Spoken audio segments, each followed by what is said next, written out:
Hey Kings fans, Marley Silverbrand here, the editor of this episode, and just to inform you, there's a few technical difficulties within the first 30 seconds of this podcast. I tried to fix some of the audio with Greg's audio, but it was still a little bit low, so please don't adjust your player at all. It will be fixed after the first 30 seconds. Thank you, Kings fans, and enjoy the show. Can he do it again? Mike Bibby. Bibby stops, pops, there it is! Bibby, the hero, again! A back-to-back nights!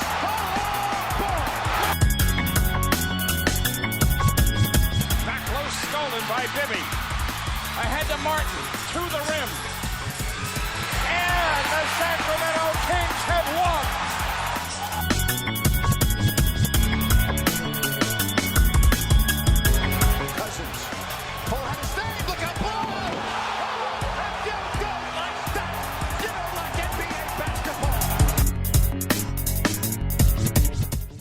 What's going on, everybody? Welcome to this very special episode of the King's Court. Joining me today, first-time guest. We've never had him on the show before, but I know you guys follow him on Twitter quite a bit because, well, he has a ton of followers that I don't have.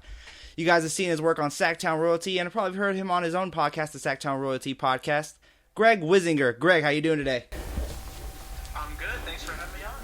Man, thanks for coming on. I really do appreciate it. And I want to remind everyone that we will be taking your guys' live questions here at the end of the show, so stay tuned for that. The number should be in the comment section below where we have video editor Marley Silverbrand messaging all you guys, so definitely hop in the comment section below if you guys have any questions that you guys want to get on the show and things like that. But Greg, let's go ahead and move on to topic number one, and I guess we're going to start with the very first one that's came out, and that is that the Sacramento Kings and Omri Casspi are almost close to coming back together. They're almost closing in on a deal, and personally for me, I want him back. I've been preaching that I want him back. The Kings need him back. I want him to be on this Sacramento Kings team, especially by the way that they are building. So, what's your thoughts on Omri Casspi coming back? Just a great addition for, especially for a lower cost signing option for the Kings to fill out the bench. I think it's a win-win for both the player who wants to be here and is loved in Sacramento now that he's returned, and the organization, which needs the right kind of guys on the bench. Definitely, and like you were saying, he brings that spark every night, and that's the 100% reason why I wanted him to be back on this team. He brought 110% effort, whether the team was struggling under Ty Corbin, whether he was finding his role like building through George Karl's offense. So he was definitely a player that I was looking at, and there was multiple reports, and you see the Snapchat of Rudy Gay with Josh Smith, where I was like, I would so much rather have Omri Casspi back than I would rather have Josh Smith back. And everyone's been asking me, and I want to throw the question out to you now because, fans are asking me, and sorry about the technical difficulty, guys. You guys couldn't hear Greg in the beginning, first 30 seconds, but I fixed that. Just give me your thoughts on Josh Smith. I mean, is there a chance where you can still see Josh Smith coming back in? And if you had the choice right now, I know we hear Omri Casspi is nearing in on a deal, but if they do get a deal done, or if they don't get a deal done, what's your thoughts on Josh Smith in general?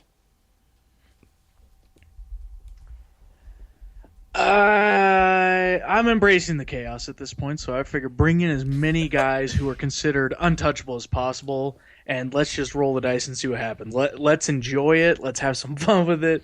If nothing else, it'll be entertaining. But Josh Smith has always been a talented player. He's a really, really good basketball player. If he's either your starting or backup power forward and he's not your first, second, or third option, you're actually getting a pretty good player there. He was pretty decent with Houston, had some good moments in the playoffs. The problem is he's never really fit into a role. He doesn't accept a role. He still takes the bad shots, even when things were going well in Houston. He was taking bad shots at really bad times in the playoffs. So it's always that question of, can he ever put it together? The thing is, if the Kings do sign him, and they still could potentially do so even after Casspi, because they could sign him for, let's say, the vet minimum, and he's not going to care because Detroit's still paying him a boatload every year until I think it's 2020. He's he's getting paid whether it's by the Kings or not, so I don't think the money's really going to be an issue. And if you can get him for super cheap, then who cares? Take the shot. It's not like there's this like finely tuned chemistry on the team that might get thrown off. I mean, they're throwing a bunch of things together, and we're hoping for the best as it is. So what's one more piece? Yeah, for sure. No, I mean, I've been posting it everywhere. You know, I mean, they're saying should be. I mean, just fuck it. I mean, I guess to just do it. I mean, you can't really. I don't normally curse on the show, but that's like the Kings' mindset right now. I mean, they're throwing out Rondo. They got George Karl. They got DeMarcus Cousins. Like, hey, why not throw in one more big ego type of personality in the locker room and just see what happens? Fuck it, just do it. So, I mean, that's my thoughts on Josh Smith. And like you said, I mean, he shoots shots he shouldn't shoot. Every time he shoots a three-pointer, I'm like shaking my head like, why would you do that? Even when Houston went on that run, and I know Josh Smith was a huge contributor to Houston beating the Clippers, right? I understand that. He was huge in Game 6. I don't care. He don't shoot that many three-pointers. I don't like him shooting three-pointers. It's just not something that I entertain watching him do. But yeah, I guess, I mean, if the Kings get him for vet minimum, I guess who cares? I mean, you got to risk it to get the biscuit. So, I mean, just do it. Let's go ahead and move on to the next free agency person here now that the Kings have signed, and that's Rajon Rondo, another risk taking that they're doing, but they're only doing it for a year. Just give me your overall thoughts on Rajon Rondo.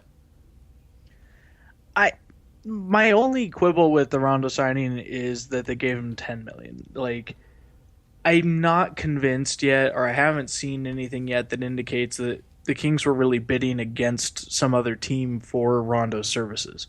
It kind of seemed like the Kings were his only option, so in that sense, they might have overpaid him a little bit, but again, it's a one-year deal. Who cares? It's off the books next year. You know, as far as whether or not it'll work, who knows? I've always been a big Rondo believer.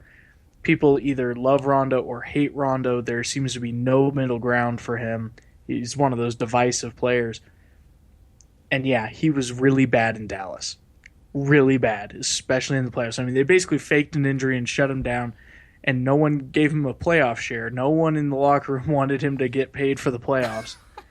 And so there's definitely some concern there. It's not a slam dunk signing, but in terms of a low risk, high reward signing and, you know, potentially helping, you know, finding a mutually beneficial situation where a guy needs to turn around his career. The Kings need, you know, some solid depth at the point guard position behind Darren Collison. And, you know, whether that's Rondo starting, Collison starting, them playing together, I have no idea what it's going to look like. But he gives the Kings options. He gives the Kings depth. And he's a really nice fit for what George Karl runs, in that he likes to put the ball in the hands of his playmaking point guard and tells him to just go run the offense. Rondo wants to be trusted. He wants to go out there and do what he sees best. I mean, he's got floor vision like few in this league ever have. When he's on, he's so much fun to watch. I've always been a fan of his. Even though I know he has flaws, he has a lot of faults, I'm still a big fan of the signing just because, again, low risk, high reward. Rondo's a good player. I mean, it's just... You talk about a player, like with Rajon Rondo, everyone turns back to the Boston guy, you know, the guy who is locking up LeBron James in the playoffs, and we haven't seen that Rondo in a very long time. It's been a couple years now. He's coming off an ACL tear that I still don't think he's fully recovered from, and like you said, that stint in Dallas was embarrassing. I mean, just seeing him commit those 2 fouls just to get out of the game, and then they had to fake an injury just so they can come out to the media later saying, oh, no, you know what, this is us just parting ways. And then the team votes, yeah, he doesn't need to get a playoff cut. So it's a low risk, high reward type of situation, like you're saying. My thing is I think the Kings see him as that person that can help this ball movement problem that they've had for a long time. I mean, every time you watch the Kings for the past few seasons, it's, man, they should have passed the ball here. Man, they need a passer over there. Why aren't they moving the ball around? This is ridiculously stupid. And they're hoping Rondo can do that. And like you said, I think the biggest hope that you have is that George Karl just gives the ball to Rondo and let Rondo do exactly what he wants to do. Because I think that was his biggest problem in Dallas, was Rick Carlisle wanted to run the offense, wanted to run plays, and we've been seeing it for a long time with Rondo that that's not the way he plays on the court. He kind of just free flows the offense, directs traffic to where it needs to go, and it works for him. And I think that actually could really work under George Karl's offense. But let me ask you this about Rondo. Does it kind of concern you, or should fans be even more concerned about the three personalities that are now going to be in that locker room with Rondo, with DeMarcus Cousins, and with George Karl? I think you have to have some level of concern. I mean, Karl has notoriously clashed with certain players, certain personality types. He's very stubborn. DeMarcus Cousins has a history of clashing with people. There's, whether you believe it or not, there's plenty of smoke around there being some friction already between Karl and Cousins. And then the players could butt heads. So there's a lot of opportunity for personality conflicts to happen. I'm not going to dismiss that as a concern. But what I tend to believe is that winning cures all, and I think that especially for a guy like Boogie just wants to win. If they can start the season on the right foot with Karl having a full training camp and not the 30 games that was, it really wasn't a good situation for anyone to step into at that point. If they can start the season on the right foot and are winning games and playing well as a team, I think those issues go away. These issues come up when the team is bad. So now, if the team doesn't win games, if the things that they've done don't work out, if the pieces don't click, then yeah, it could blow up spectacularly. I mean, this is one of those off seasons that it's either going to be really successful or really awful next year, and I don't really think there's too much of a middle ground. Yeah, it's one of those things where you're just wondering if it's going to explode. I really do think that, or I mean, I guess I shouldn't think, but I really do hope that this works out. But I just have this feeling that there's going to be a certain point in the season where something's going to happen in that locker room that I was just going to wish I was there. Like, I can see, like, a water bottle being thrown during an interview. Like, I can see, like, Rondo getting interviewed and Cousins, like, just kind of just bumping into him or something. You know what I mean? Just something crazy happening to where I'm like, oh, there's tension there. Or I can see it becoming like the 0-2 Kings where everyone just bonds together. I mean, Rudy Gay, Rajon Rondo, they're best friends. I don't know the history between DeMarcus and Rondo, but I mean, I do know that on Bill Simmons' podcast, he did name him the best point guard in the league. So, I don't know. This can either work out really good or it can blow up in the Kings' face halfway through the season. I really don't know. Let's move on now to the other free agent signing. That's Marco Belinelli. And I'm not going to really touch on James Anderson unless you probably really want to. But let's go ahead and move on to Marco Belinelli first. What are your thoughts on Marco coming to the Kings? Marco Polo. Well, I was actually hoping we could devote probably about the next half hour to James Anderson. I have a lot to say there, and I think that's what everyone came to hear tonight. I mean, maybe. I mean, they want to hear about his stint in the D-League. They want to hear about what he did for Philly. I heard he's shooting like 30-something% from three-point range. They're excited for it. They're like, that's the next Peja from the 2 spot. You know what?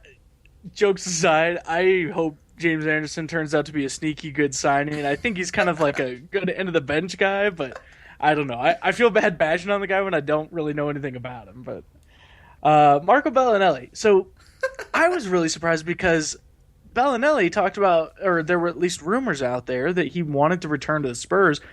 So I kind of wrote him off as even being in play for the Kings. Not because he didn't make sense, but just because I figured, he'll take like vet minimum to rejoin the Spurs because that's what they all do there. But when the Kings signed him, it makes perfect sense. I mean, he's a veteran with some playoff experience.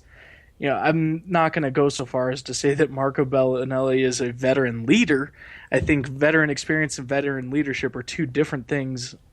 But I could be wrong. Who knows? But I think it's 100% different things. The one you're in for. That's two different things.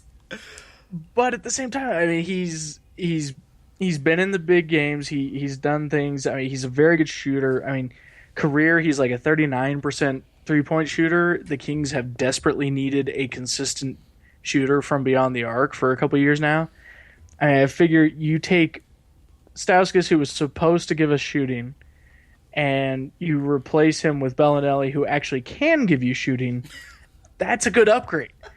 I mean, I think Stauskas can have a really nice career still. I think Philadelphia is an ideal situation for him, where he can really be developed and work into a role with a little bit different expectations than what he came into Sacramento with. But I really think that Belinelli is a really great fit as far as the type of veteran that the Kings needed to add. All right, I'm glad you brought it up, but I kind of want you to hit on it a little bit more. Nick Stauskas, the Marco Belinelli comparisons. I see people on Twitter. Oh, why did they do that? I even saw someone message me this, or I don't even know if it was message or if I just read it on my timeline. That they said you can get the same numbers Marco Belinelli could give you in year 2. But my question to you is, did we see anything, or did you see anything from Nick Stauskas that was like, you know what, he showed improvement towards the end of the season. His shooting was getting up there, but 14 points a game. Do you think that was going to happen in year 2? I sure didn't. I mean, we'll never know. I think that there's got to be some sort of reason that they're cutting bait on him. Whether that, I don't know if it's personality clashes or just not the right fit, not the right type of guy, or maybe it was, sometimes what I've found over the years is that a guy can look fine and look like he's got a lot of potential on the floor, but then, years later you find out maybe the practice habits weren't there. And I haven't heard anything to suggest any of this about Stauskas. It's just there's so many reasons why the Kings might have been getting rid of him. Maybe it was just that they drafted him assuming McLemore wouldn't develop, and he did, and so now they don't want Stauskas creating an issue there. They're buying in on Ben and going to provide some veteran depth. There's so many different reasons why a player might not work out in a specific situation. And, even if it was an issue of practice habits, for example, the trade could kind of be an eye-opener, and he could go to a place like Philly where they have a really good, they show really good progress with players throughout the course of the season in terms of player development. So I think that Stauskas can be just fine, and people might eventually view it as being a mistake that the Kings let him go. But that doesn't mean he'd have that same success in Sacramento, for whatever reasons might be there. Or maybe it was simply that's what it took to unload Landry and JT's deal. Although I would think that the pick and the pick swaps were a bigger factor there. But, there's so many things that go on behind the scenes that we never really know. But yeah, there wasn't the flashes. I mean, there were moments, but there wasn't really the big flash that you were waiting for from Stauskas, or that corner to be turned where you say, okay, he's getting it. He's starting to do his thing. I mean, last season we literally saw DeMarcus Cousins yelling at him, shoot!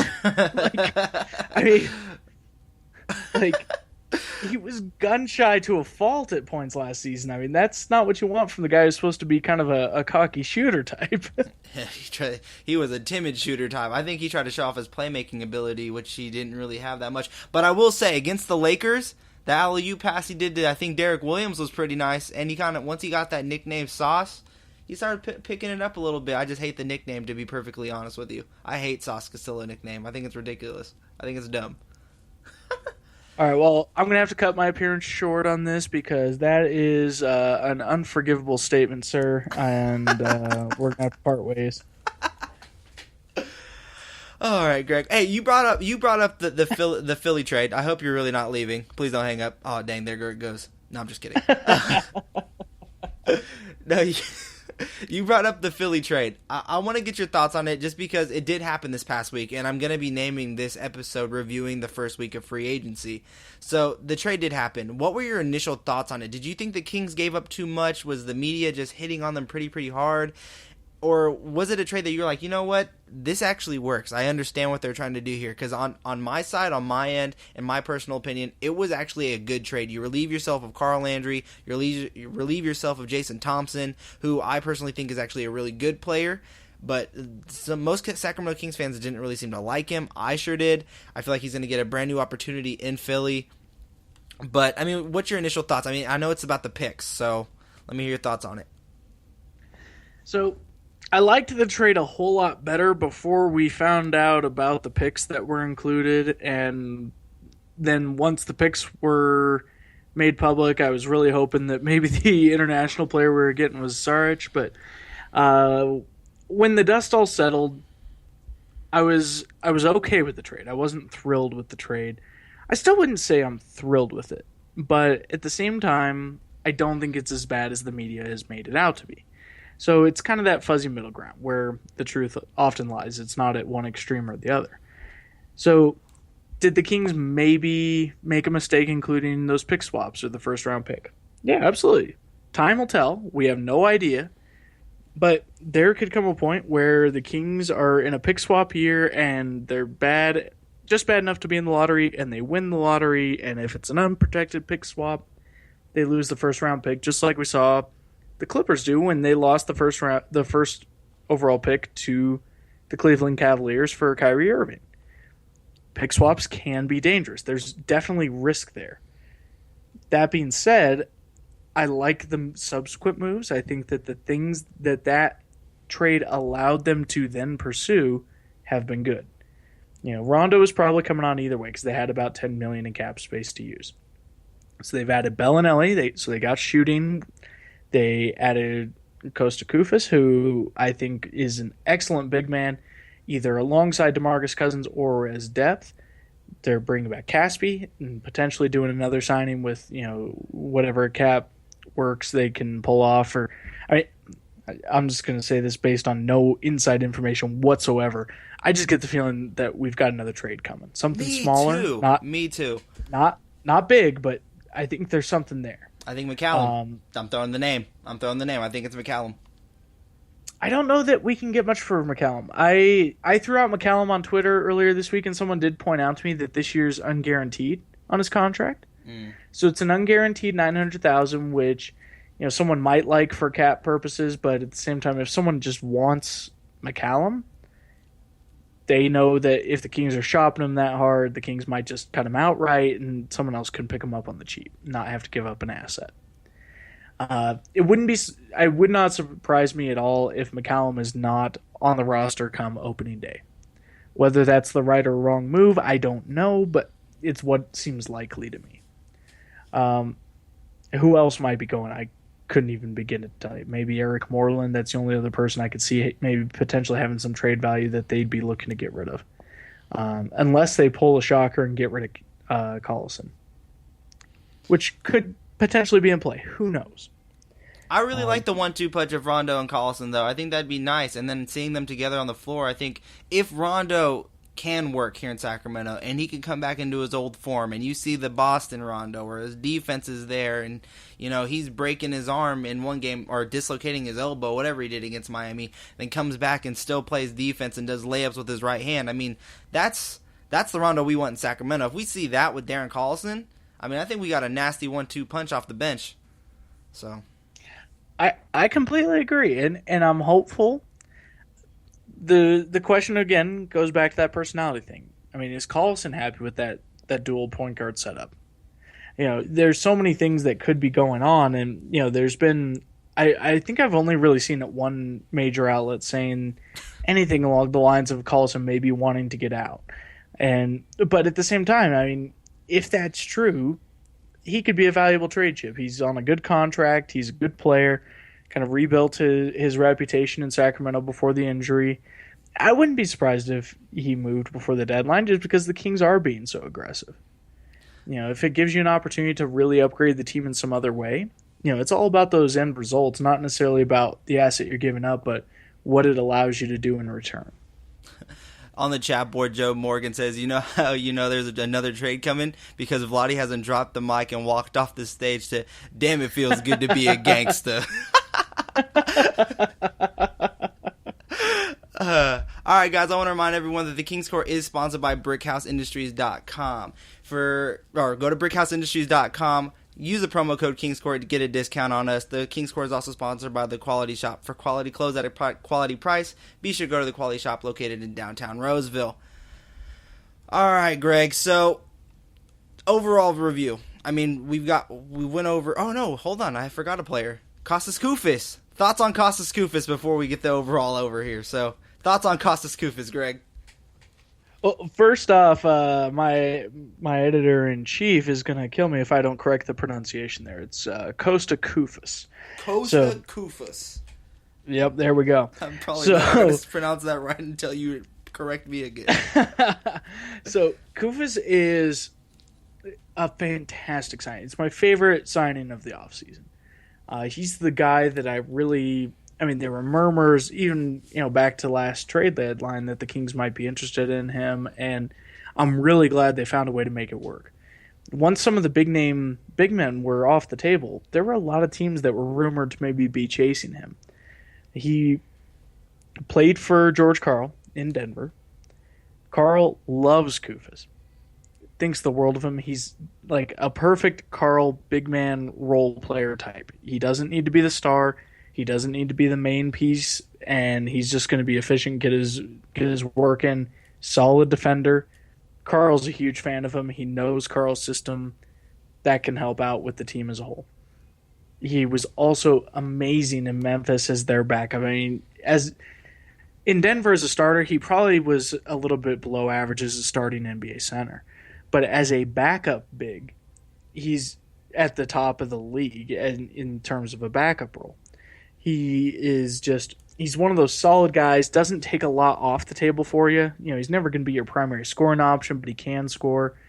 Just a gritty, scrappy player. I love Kosta Koufos as a signing for the Kings.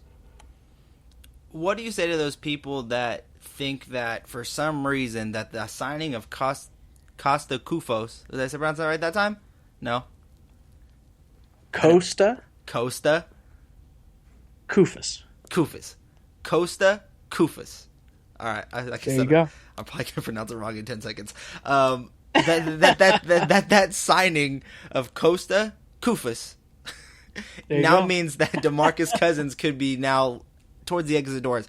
I think that is straight, to use a Stephen A. Smith word, blasphemy.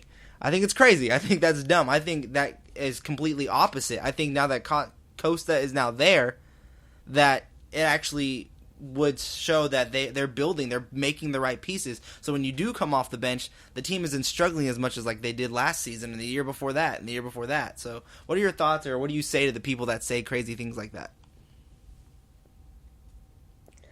Yeah, I'm with you. I've seen Carmichael Dave say the same thing, and I completely agree. Just that, if anything, to me, this tells me they are not moving on from DeMarcus Cousins. They're finally finding a way to put the right types of talent around him, to give him a supporting cast, to give him a bench, to give him all those complementary type players.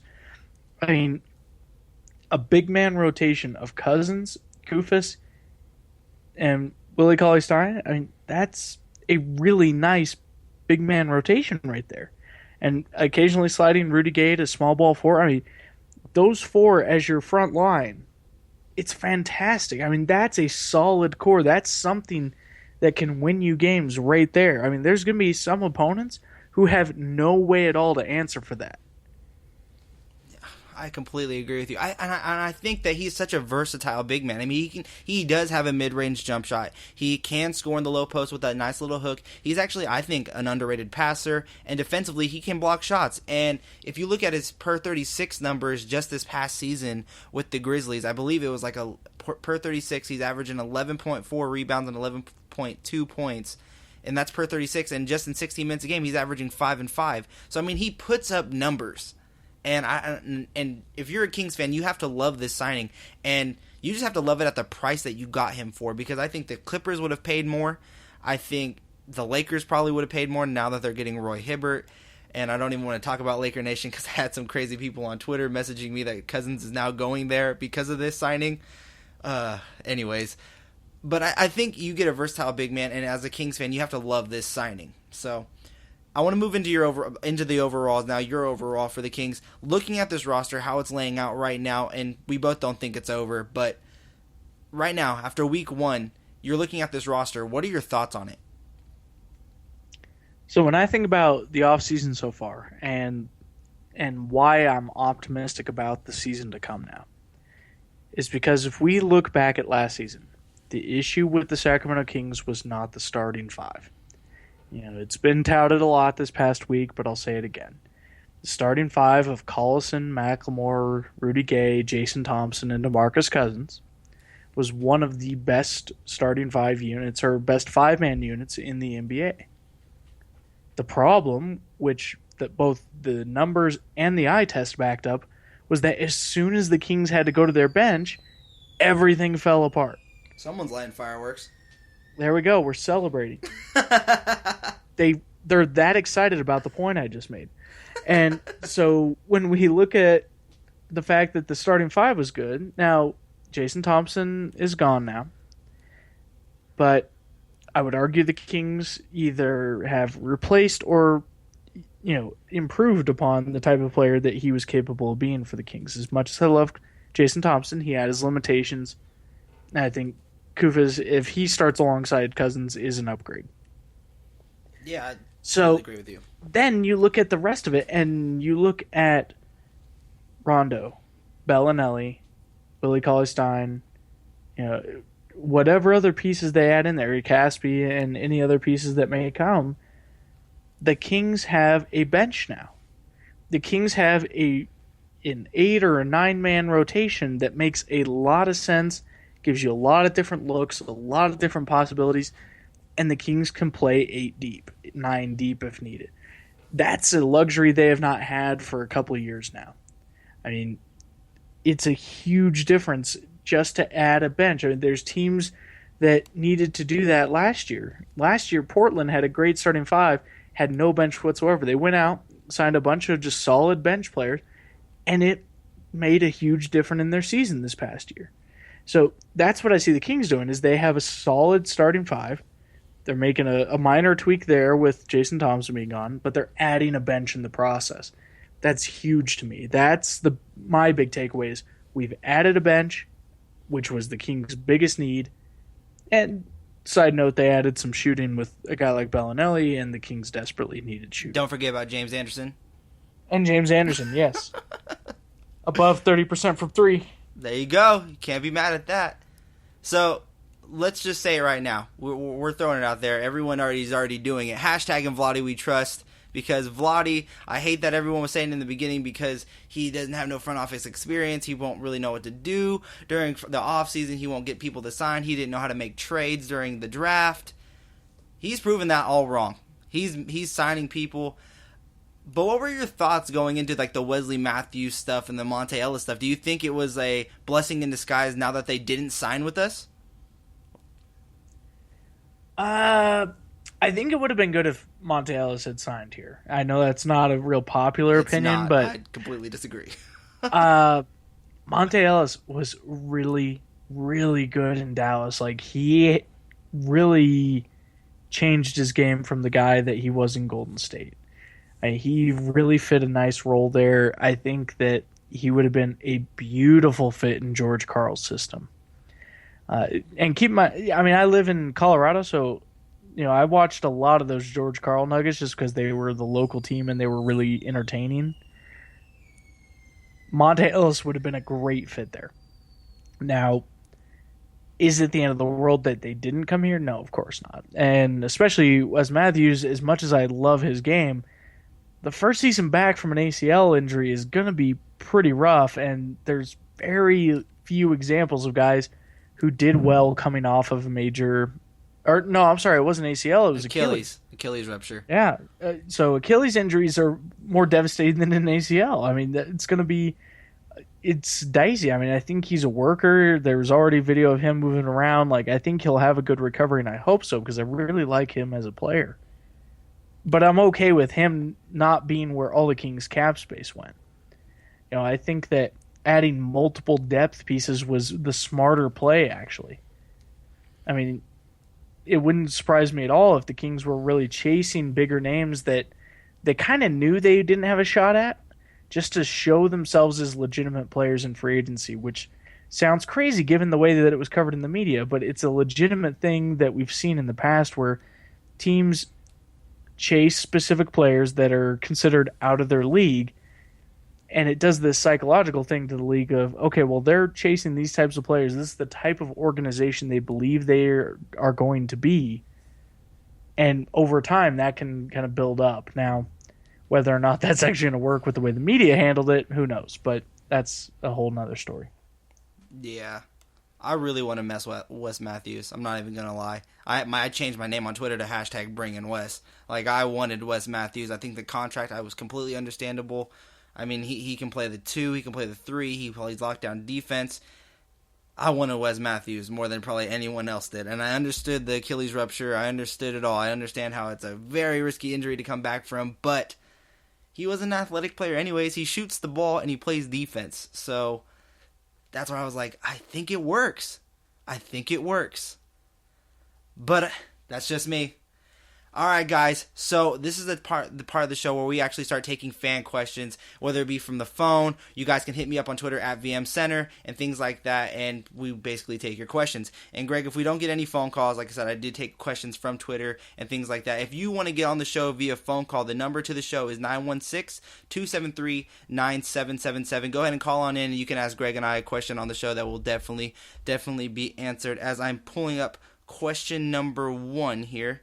It comes from OneKing909. How big of an impact will Rondo be for us? Your guess is as good as mine. I mean, there's a couple different versions of Rajon Rondo. You know, there's really good Rajon Rondo who can put up triple doubles despite not being able to shoot outside of 3 feet from the rim. I mean, or there's Rajon Rondo who just completely feuds with his coach and sabotages everything like he did in Dallas. Those are the best and worst case outcomes, and he's going to fall somewhere in between there. Anyone who pretends to have an idea of where he's actually going to fall on that spectrum is basically talking out their ass, because he could be anywhere on that line. What are you talking about? He's going to be great in Sacramento. That's what I meant to say. He is going to put up triple doubles every night. That's what you should have. That's what I thought you said, and that's what you should have been saying. Rondo's going to be amazing. Him and his friendship with Rudy Gay, they're going to bind together. And then he heard the Bill Simmons podcast. He heard Cousins say, you know what? You're the best point guard in the NBA. He's like, now I got to go play for Sacramento on a 1-year deal. It's going to happen. He's going to rebuild his image, Greg. It's going to happen. If I was to place a wager on whether or not the Rajon Rondo experiment ends well or ends in tears in Sacramento, I would say that it ends well. I believe that, I mean, everyone says, like, yeah, Rondo was in a contract here in Dallas and he still feuded with everyone. It's like, okay, but he was traded there. He didn't necessarily choose that, yes, I'm going to go ahead and go there.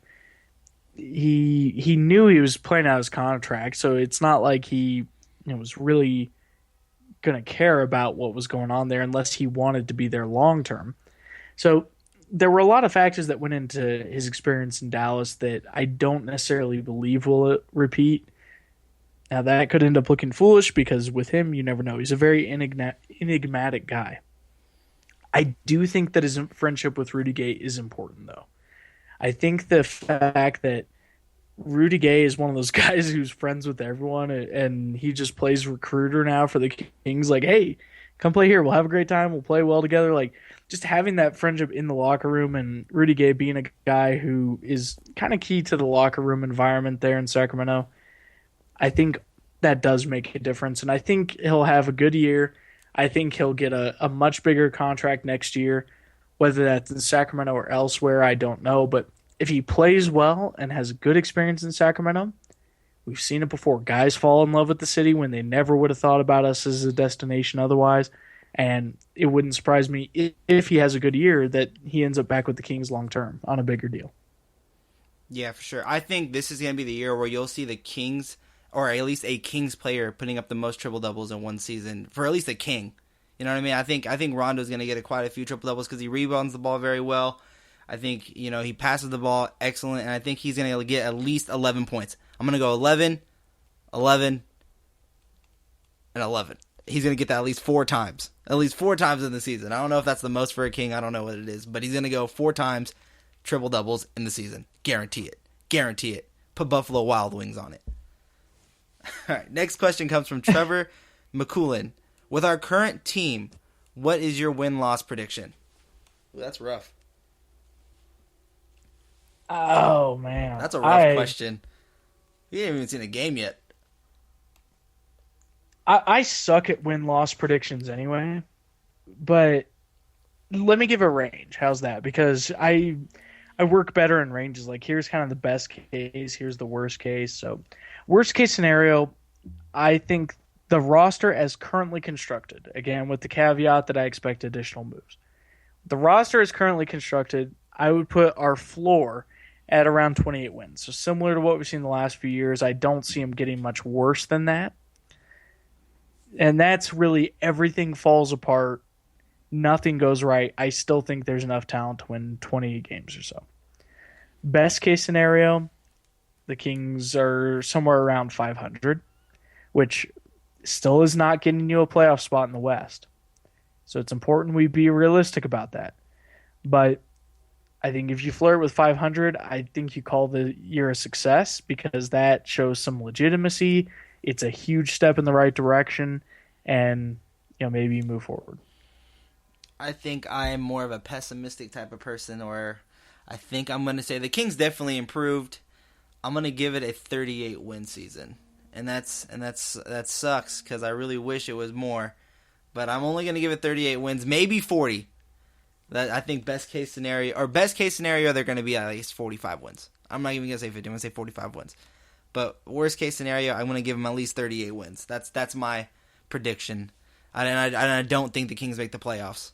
No, at least not yet. Maybe if I get super hyped when the season gets closer, I'll make a bold statement. But as of right now, I'm not ready to make that bold statement. Yeah, I was talking with Chris Towers, who writes for CBS, I believe. He's one of their fantasy guys. And someone asked him, like, the probability of the Kings making the playoffs, and he was having a tough time. And he's a pretty balanced guy, but he was saying, like, 5%. He wasn't even sure if that was too optimistic. And it got me thinking about it, because for the Kings to make the playoffs, it's not just that the Kings have to improve a lot in a year, but you also need several teams to fall and have much worse years than we're predicting right now. I mean, the West is just so stacked that it's an uphill battle, and so I don't think it's necessarily a knock on the team if they miss the playoffs this year, just because it's such a tough road to get there in the West. Okay, but let's look at the West now, though. Portland, I believe, is dropping down. New Orleans is going up. What other teams are? So Golden State's staying up there. So the first five in my head, and this is like we're just gonna hit on this very short.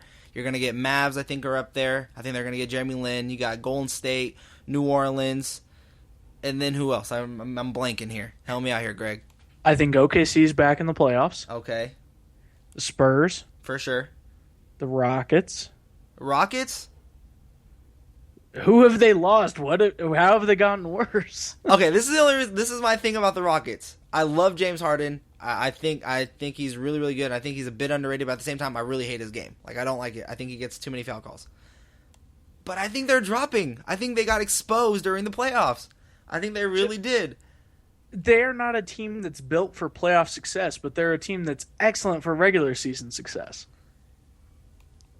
There's no way they go from being the 2 seed in the West to dropping out of the playoffs, barring major injury. Okay, you're right. Like, let me put it like this. I didn't mean that they're coming out of the playoffs, but I mean that they're descending. They're on the drop.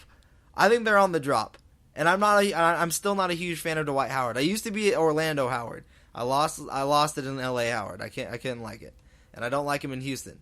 So I think they're dropping. But okay, you're right. Houston's still in. Who else? Who else do we got? So we got that 6. So that's 6. So then the other ones that I look at as contenders, Memphis is still going to be there. They have no shooting, though. Since when has that mattered for Memphis? But Sacramento can beat that. They have shooting and they have big men. They have shooting and they have big men. We got one shooter finally. Boogie's going to hit threes. He's the third Splash Brother. Did you not see the videos? Okay.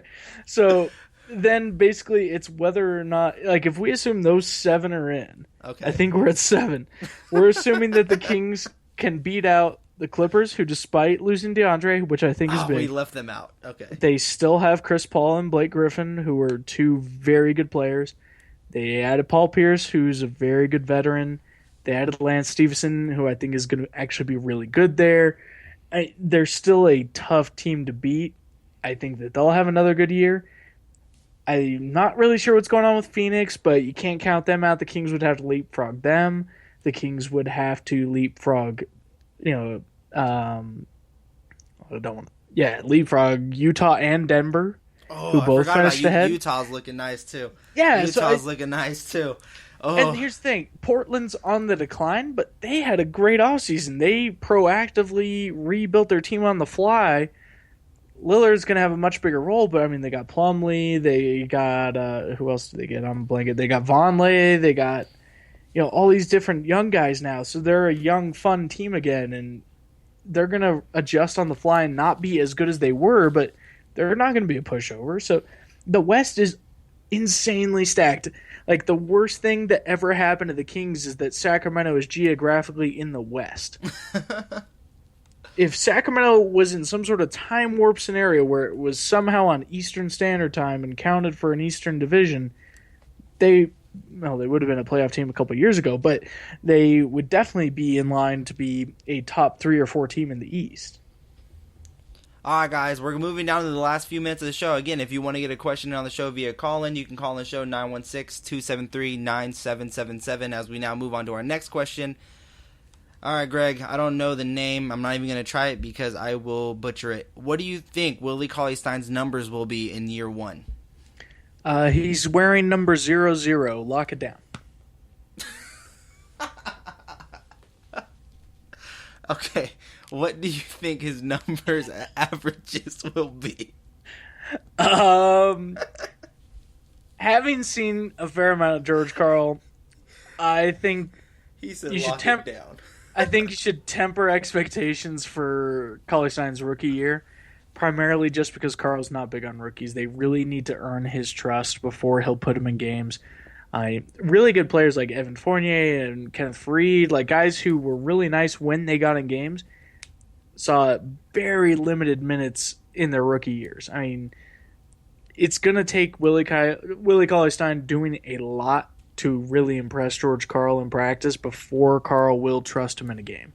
So don't be surprised if Cauley-Stein doesn't do a lot. It's going to be a little frustrating. That's one of the biggest difficulties with following a George Karl team. He's not big on the young guys. So I think that you should have kind of low expectations just for numbers, but towards the end of the season, post All-Star break, that's when you'll start seeing him get into games.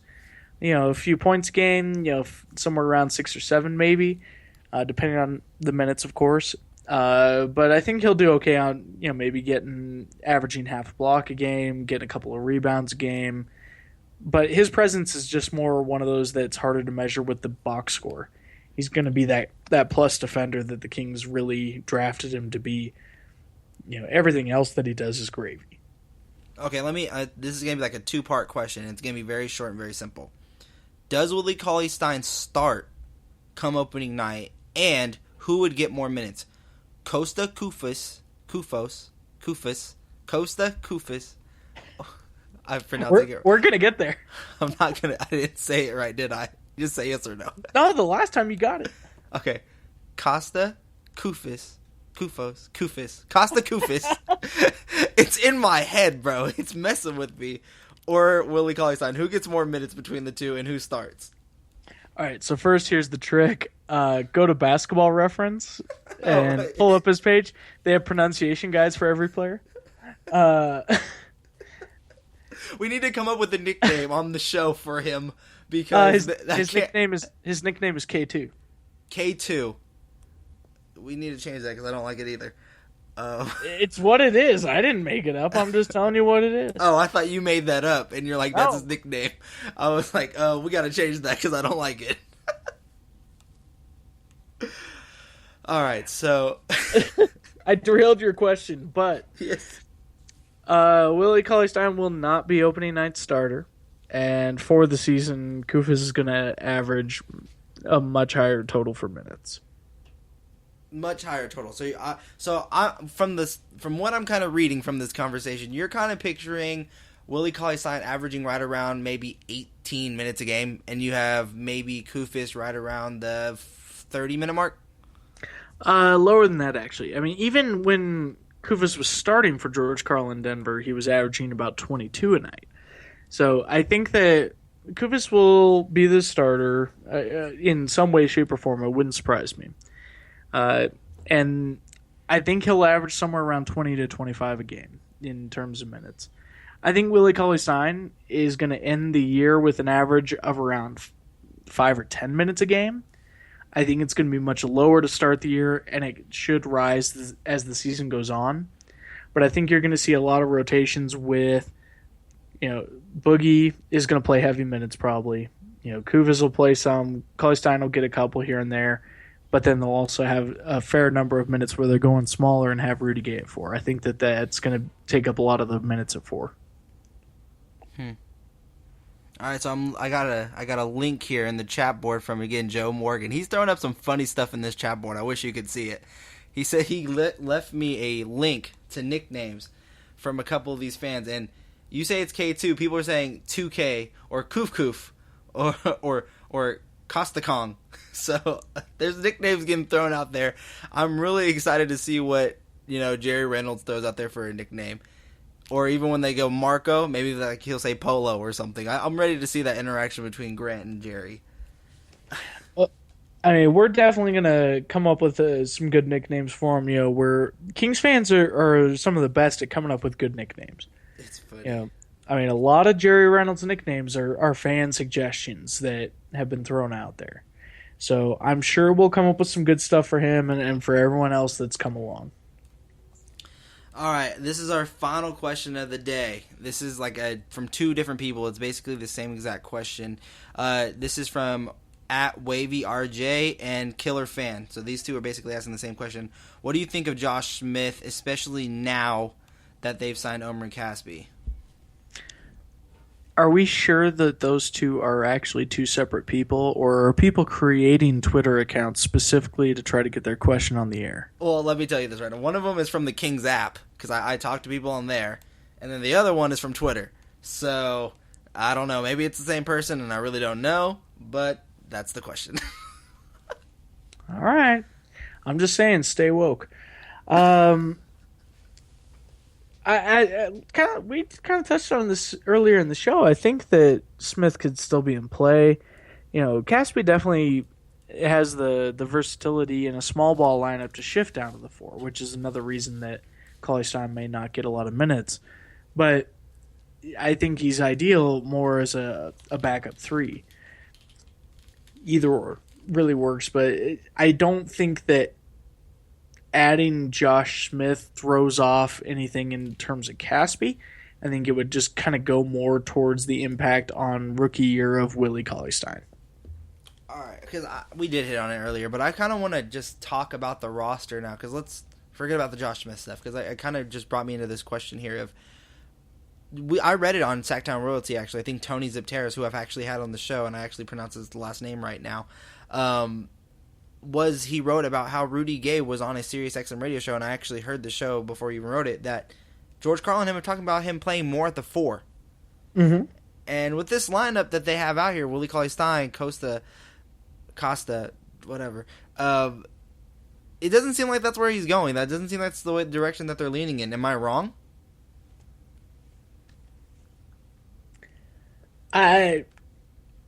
We'll see. It's one of those weird situations where there's always a lot of talk in the offseason. What actually happens may not always match up with that. That being said, I wouldn't be surprised at all if there's a solid 10 minutes a night where Rudy Gay's playing the 4. I think that small ball lineups are becoming more and more common in the NBA, and even if it's just for matchup purposes, we'll see Rudy at the 4 a little bit more. Because, again, even if they end up starting, Kosta Koufos and DeMarcus Cousins next to each other, that doesn't mean that they need to play next to each other for a long period of time, depending on matchups. Maybe Rudy Gay comes in and spells one at the other. So Koufos slides to 5, Rudy's at 4, or Cousins is at 5, Rudy's at 4. What I like about the roster right now is that there's a lot of versatility. You have a lot of guys who can play either position. Kosta can play either big man position. Rudy Gay can play 3 or small ball 4. Casspi can play 3 or small ball 4. Belinelli could play 2 or even potentially small ball 3, or in a pinch he could be a ball handler for you. Collison could play 1 or 2. So you have a lot of guys who can move into different roles, and this punchline has gone away, but it's truly kind of a roster of positionless basketball. Oh, goodness. So I'm bringing it back. So what Carl does with this roster, I think, will be really interesting. And despite all the drama that's obviously, I still think that Carl's a really nice fit for what this team is doing because he's shown an ability to adapt to the roster he's given in prior stops, and he can do some creative things with the pieces that the Kings now have. Joe Morgan says, "You said it. Good Lord." Yeah, that happened. That happened. It happened. Positionless basketball, people. It's back. All right, Greg. Well, that is the show. I really do appreciate you coming on the show. Where can people find you online? I am on Twitter at GWiss, GWISS, and of course at Sacktown Royalty.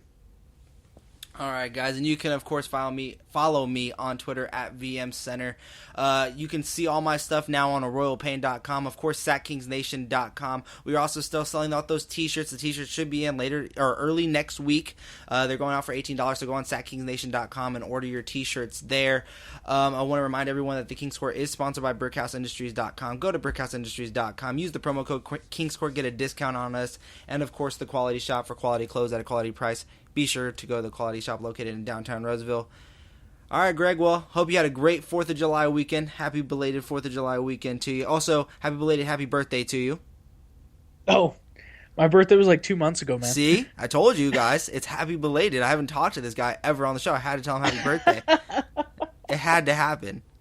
Thanks, man. All right, guys, be sure to follow this show, whether it be on Stitcher, iTunes, Podomatic, .com or even youtube.com/SackKingsNation. We upload shows every Sunday. Again, follow us on Twitter at GWiz or at VMCenter. And until next time, Sacramento Kings fans, bye-bye.